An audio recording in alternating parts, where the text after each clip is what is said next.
لکه پرون ما سره یو کس رابطه وکړه د پاکستان نه چې هغه ماشوم هلک و داسې 14-15 کاله عمر به زما مسله ده ضروري څه مسله ده ما ستا دا بیانونه وې اورم د څه وخت نه ډېر سیمې ته زده کړو خو زما پلار حرام مال ګټي نو زه یېرېږم ځکه زه خو دغه کور کې اوسېږم زه خو دلته خوراک کوم چې زما د مونځ اودس به الله قبول کړي او که نه نو ما تعجب وکړو په زړه کې او هلک یعنې دنیوي سبقونه وایي دا هم نه چې مدرسه کې سړی ما ته وایي چې مدرسه کې ځکه چې هغوی اوس زه بیانونه اورم یعنې دین یې زده کوم دلته په دې ناستو کې د دوی نه دا تپوس دی چې داسې اثر یې په تاسو کړی چې د دې طرف ته هم سوچ تللی چې زما د مونځ اودس به الله قبلوي او که نه دې ماشوم کې کمال څه و د زړه نه خبره اورېدلې ده کمال پکې دا و بې پې ځان پوه کړې ده او بیا دا خبره زړه ته کوزه کړې ده نو ما ته وایي چې زما د مونځ اودس دا به الله قبول کړي ځکه چې زه کوم دغه کور کې روټۍ وخورم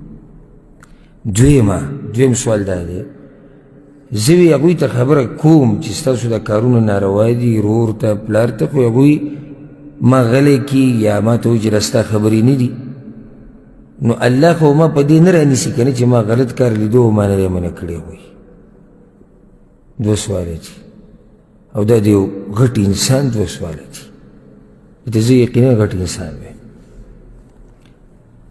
یو سړی مشر سپین ږیری خپل بچی نی ګیره خري لوري نی هغه اسلامي لباس نه استعمالوي خپل روري نی هغه بېدینی او د ده په زړه کې دا یېره نه راځي چې الله به ما د دې د لاسه کیدی شي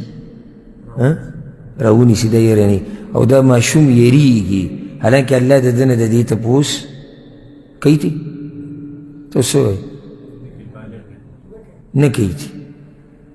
کیدی شي بالغ نه او کیدی شي د ده له طاقت نه بهر خبره ده لکه چې من رأى منکم منکرا حدیث ابروز تېر شو خبره ټوله د طاقت ده د ده په پلار باندې څه وس رسي په مشر ورور یې څه وس رسي خو هسې دې خبرې زه حیران کړم د هغه سوالات چې ما وکتو او د دې وړوکي ماشوم دا اوس خبره د زړه نه اورېدلې ده زړه ته یې کوزه کړې ده ځان یې بې پوه کړی دی دا تپوس کوي او یو سړی ناست په کلونو او په میاشتو